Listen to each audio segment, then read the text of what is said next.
નમસ્કાર, આપ જોઈ રહ્યા છો જેકેએસ ન્યૂઝ ગુજરાતી. વાત કરીએ તો ચુડામાં એક્ટિવિટીમાં વિદ્યાર્થીઓને નોન ક્રિમિનલના દાખલાઓ માટે ફોકટ ફેરા.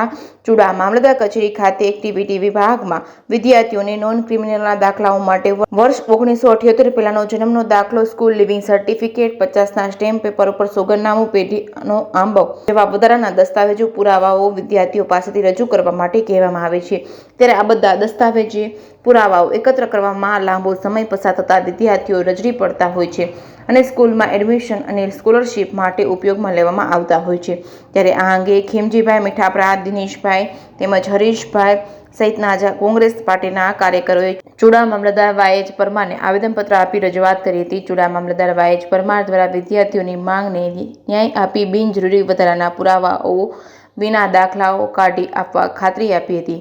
જેકેએસ ન્યૂઝ ગુજરાતી સાથે ભરતસિંહ પરમાર, સુરેન્દ્રનગર.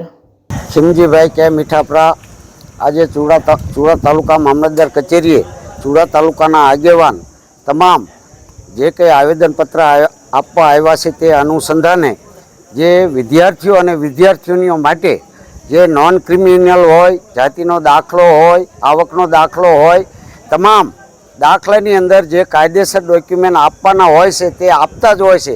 જાતિનો દાખલો, આવકનો દાખલો નોન ક્રિમિનલમાં આપે છે, દરેક ડોક્યુમેન્ટ આપે છે.